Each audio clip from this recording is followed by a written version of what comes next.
போட்டியாளர்களிலிருந்து துப்ப மாட்டாங்க. நண்பர்கள் அனைவருக்கும் வணக்கம். இன்னைக்கு பிக் பாஸோட காமன் மேன் ப்ரோக்ராம் ஸ்டார்ட் ஆக போகுது. பிக் பாஸை பொறுத்த வரைக்கும் ஒரு விஷயம் இருக்கு. அது என்னன்னு பார்த்தீங்கன்னா, எல்லாருமே கழுவி ஊற்றுவாங்க. பிக் பாஸ் வேஸ்ட், இந்த வாட்டி வேஸ்ட், இந்த சீசன் வேஸ்ட்னு கழுவி ஊற்றுவாங்க. ஆனால் எல்லாருமே கரெக்டாக பார்த்துருவாங்கங்க. அதுதான் பிக் பாஸோட ஹைலைட்டு. எல்லாருமே பிடிக்கலன்னு சொல்லுவாங்க. அப்போ யார் தாண்டா பார்க்குறீங்கன்ற மாதிரி ஒரு கேள்வி வருது இல்லை? ஆனால் எல்லாருமே பார்க்க தான் செய்வாங்க. ஸோ இப்போ ஒரு ப்ரோமோ விட்டுருக்காங்க. இந்த ப்ரோமோவில் நடக்கிறத பற்றி தான் நம்ம இந்த வீடியோவில் டிஸ்கஸ் பண்ண போகிறோம். என்னன்னு பார்த்தீங்கன்னா, லட்சக்கணக்கான பேர்ல இருந்து ஒரு 50 பேரை ஃபில்டர் பண்ணி கொண்டு வந்திருக்கோன்ற மாதிரி சொல்றாங்க.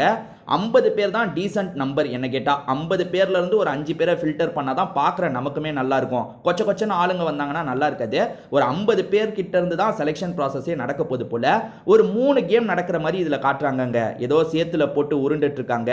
இதை தாண்டி வந்து ஒரு இடத்த விட்டு வெளியே தள்ளணுமா இல்ல பேக்ல எதையாவது கலெக்ட் பண்ணுமா தெரியல. எல்லாருமே பேக்ல பால் மாதிரி கலெக்ட் பண்ணி வச்சிருக்காங்க. சேத்துல உருண்டு புரண்டு சண்டை போட்டாங்கல்ல, அது ஃபர்ஸ்ட் கேம்னு வச்சா இத செகண்ட் கேம்னு சொல்லலாம். Third angel versus demon game. அதாவது வந்து பிக் பாஸ் குள்ள ஒரு வாரம் நடத்துவாங்க பாத்தீங்களா, அதை வந்து வெளியே வச்சிடறாங்க போல. அதாவது வெளியே இவங்களுக்கு வச்சிருக்காங்க. திரும்பி உள்ள போனதுக்கு அப்புறமா அது டெம்ப்ளேட்டா இருக்க தான் செய்யும். இது வந்து ஒருத்தருக்குள்ள இருக்க எவ்வளவு வன்மம் வச்சிருக்காங்க, அதே மாதிரி எவ்வளவு அமைதியா போறாங்க, இது எல்லாத்தையும் நம்ம தெரிஞ்சுக்கலாம். ஸோ ஒரு பொண்ணு வந்து ஒரு பையனை ரொம்ப மோசமா ட்ரீட் பண்ற மாதிரிலாம் இருக்கு. பதிலுக்கு அந்த பையனோ பண்ணதான் போறான். எல்லாமே நடக்க தான் செய்யும். இதெல்லாம் பார்த்து வந்து பெருசா ஆச்சரியப்படுறதுக்கு எதுவும் இல்லைங்க. ஏன்னா ப்ரோமோல வந்து ஹைலைட்டான எல்லா சம்பவத்தையும் காமிச்சிருவாங்க. உள்ள பாத்தீங்கன்னா சப்புன்னு தான் இருக்கும் எபிசோட்ல வந்து ஒரு 2-3 ஐ பாயிண்ட் இருக்குன்னா அது எல்லாத்தையும் ப்ரோமோலயே காமிச்சிருவாங்க. நான் அப்படிதான் பார்க்குறேன்.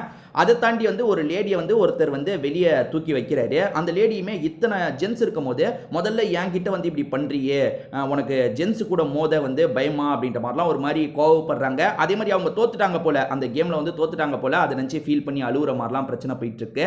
ஆக்சுவல் எபிசோட பார்த்தா தான் என்ன நடக்குது அப்படின்றத டீட்டெயிலாக நம்ம புரிஞ்சுக்க முடியும். ஆனால் பிக் பாஸ் டீம், அதாவது காமன் மேன் டீமை வந்து ஒரு விஷயத்தில் நம்ம பாராட்டலாம். ஆக்சுவலாக இந்த காமன் மேனுக்கு அப்ளை பண்ணுங்கன்னு சொல்லும் போது யாரெல்லாம் ஃபில்டர் பண்ணுவாங்கன்னு நான் நினைச்சேன் தெரியுமா? அதாவது வந்து ஜீரோ சைஸ் ஜீரோன்னு சொல்லுவாங்கல்ல, அந்த மாதிரி ஃபிட்டாக இருக்கவங்கள பார்த்து தான் எடுப்பாங்க. அதே மாதிரி யங் ஏஜில் இருக்கவங்கள பார்த்து தான் எடுப்பாங்க. அதாவது லுக் வைஸ் எல்லாருமே சூப்பராக இருக்கிறவங்கள தான் செலக்ட் பண்ணுவாங்க அப்படின்ற மாதிரி நினைச்சேன். ஆனால் அப்படிலாம் கிடையாது. லுக்கெல்லாம் அவங்க பார்க்கல. அதே மாதிரி வந்து மிட் ஏஜை சேர்ந்த நிறைய லேடிஸும் வராங்க. இதோ இந்த லேடியை பார்த்தீங்கன்னா மிட் ஏஜ் மாதிரி தான் இருக்காங்க. இதை தாண்டி முனியம்மான்னு ஒருத்தங்க வராங்கல்ல, அவங்களும் மிட் ஏஜ்.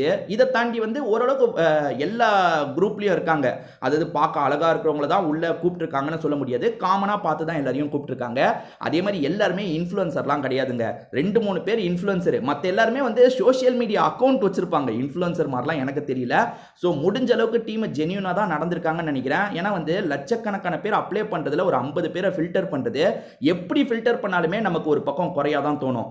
இவங்களெல்லாம் எடுத்துருக்கலாம்ல, ஏன் இவங்களை எடுத்துருக்கலாம்லன்னு குறையா தான் தோணும். ஸோ டீமை வந்து இதுல பெருசா நம்ம வந்து திட்ட முடியாது. இந்த இதில் வந்து டீம் பக்கம் வந்து எனக்கு பெருசாக தப்பு தெரியல. ஸோ இன்னைக்கு ஷோ ஆரம்பிக்க போது, ஷோ எப்படி போகுதுன்றதை வச்சு தான் நம்ம முடிவெடுக்க முடியும். கண்டிப்பாக இதுக்கப்புறம் நம்ம ரிவ்யூ ரெகுலராக வரும். உங்கள் சைட்லேருந்து சப்போர்ட் பண்ணுங்க. திரும்பி வேற ஒரு வீடியோவில் நம்ம சந்திக்கலாம்.